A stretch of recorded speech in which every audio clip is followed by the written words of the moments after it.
Bonjour, mais pourquoi diable les croix dérangent-elles autant en Suisse? Depuis plusieurs mois, les débats se succèdent autour du symbole chrétien. Croix sur les montagnes, crucifix en classe. Que cachent ces polémiques autour des signes religieux? C'est le sujet de la semaine. Bienvenue dans Faut pas croire. La polémique actuelle a démarré le 8 octobre dans le village de Stalden en Valais. Un enseignant du cycle d'orientation refuse de remettre dans sa salle de classe le crucifix qu'il avait enlevé un an auparavant. Il est licencié sur le champ. Je pense que ce licenciement, il est vraiment injuste. Alors, il n'y a aucune justification pour un pas tellement extrême. L'école valaisanne n'est pas laïque, elle est tout au plus neutre. Un professeur ne peut pas décider par lui seul et pour lui seul d'appliquer les règles qui lui semblent conformes à sa conscience. L'enseignant se base sur un jugement du tribunal fédéral de 1990. Le même cas s'était posé dans un village tessinois. Les juges avaient alors décrété qu'accrocher un crucifix dans une classe violait la neutralité religieuse garantie par la Constitution. Mi-octobre, une autre affaire surgit dans le canton de Lucerne. Un père fait retirer les crucifix des salles de classe de ses enfants. La population s'indigne de cette décision. Les autorités de la commune proposent alors de mettre des croix à la place des crucifix. Puis des politiciens lancent une pétition sur Internet pour le maintien des croix et crucifix dans les bâtiments publics. Le débat s'est maintenant élargi aux croix qui ornent les sommets des montagnes. En Gruyère, un guide avait endommagé il y a un an la croix du Vanille noir, puis scié celle des Merlats. Il voulait montrer son opposition à la présence de symboles religieux dans la nature. Ce guide vient de constituer un groupe de soutien avant son jugement en janvier prochain. C'est une tradition de chez nous d'avoir mis des croix sur les montagnes. Et je ne vois pas pourquoi on les couperait. Si quelques croix ont été profanées, on continue pourtant à en ériger de nouvelles sur les sommets des Alpes.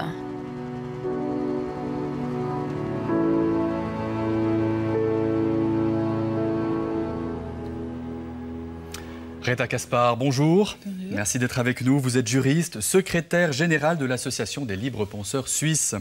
Laurent Amiot-Suchet, bonjour à vous également. Bonjour. Vous êtes sociologue à l'Observatoire des religions en Suisse de l'Université de Lausanne. Merci d'être là. Jean-Blaise Fellet, bonjour à vous également. Bonjour. Vous êtes théologien et guide de montagne et vous avez installé une nouvelle croix cet été en Valais. Alors il n'y en a pas assez de ces croix au sommet des montagnes? Bon, on ne peut pas en mettre partout. Par exemple, nous en avons mis une là, au sommet du Combin de Corbassière, 3750 mètres, parce que, par exemple, au Grand Combin, et puis au Petit Combin, sur des sommets glaciaires, on ne peut pas mettre de croix.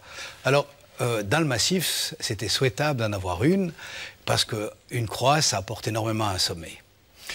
Ça vous irrite, vous, d'entendre ça, ces nouvelles croix qu'on continue d'installer en Suisse? Moi, irrité, c'est un peu dur, mais je suis étonnée qu'on ne peut pas se réjouir des montagnes, de la nature sans croix. Elle est belle, cette montagne. Elle n'a pas besoin d'une croix. Elle est belle comme elle est. Oui, bien sûr. Alors, ça va être un peu le sujet. On va essayer de comprendre justement en quoi ces croix aujourd'hui peuvent poser problème ou pas. Justement, il y a un ramdam là autour. Il y a beaucoup de discussions qui se font autour de ces croix actuellement. C'est signe de quelque chose de particulier. Oui, je crois qu'effectivement, comme on vient un petit peu de l'entendre, mais aussi comme c'était, je crois, présenté dans le sujet, dans le fond, il y a un double attachement. D'un côté, deux affirmations avec lesquelles un grand nombre de personnes sont d'accord. D'un côté, on ne veut plus du monopole d'un groupe, d'une confession particulière. Donc il y a quelque part une sorte de mouvement de table rase comme ça. Et d'un autre côté, il y a quand même une défense de l'idée d'un patrimoine, d'une culture commune à défendre et à partager. Donc ces doubles affirmations vont se rencontrer à certains moments, effectivement. On l'a vu ici autour de la question de l'éducation à l'école. On peut le voir aussi, comme on vient de l'évoquer ici avec Madame, autour de la question de à qui appartient la nature. Je crois que c'est autour de ces questions qui sont pleines de sens que se focalise le débat. Vous utilisez un mot fort, hein, table rase. Ça vous inquiète qu'on veuille, dans le domaine public, dans la nature, disons, éviter les symboles religieux, tout simplement? Je crois qu'il y a quand même un problème assez fondamental. Moi, je sens qu'il y a parfois une sorte d'impérialisme citadin sur la montagne. Je crois que des citadins arrivent dans des lieux comme la montagne et disent c'est la nature pure. C'est la nature pure, ça appartient à personne, donc c'est à moi. Moi, j'aimerais la trouver C'est oublier que la montagne est vécue, parcourue depuis des millénaires par des populations locales qui lui ont donné une signification dans laquelle ces montagnes ont une immense signification. On le voit bien, par exemple, dans l'Himalaya, etc. Même les populations ont souvent même été choquées quand certains alpinistes sont venus. Ils l'ont vécu comme une désacralisation. Autrement dit, il y a un problème de rapport entre les gens de la montagne et les gens de la plaine. Bretta Caspar, vous faites partie des gens de la plaine. Oui, je suis de la plaine et je ne fais pas la montagne, je ne vais pas plus dans la montagne.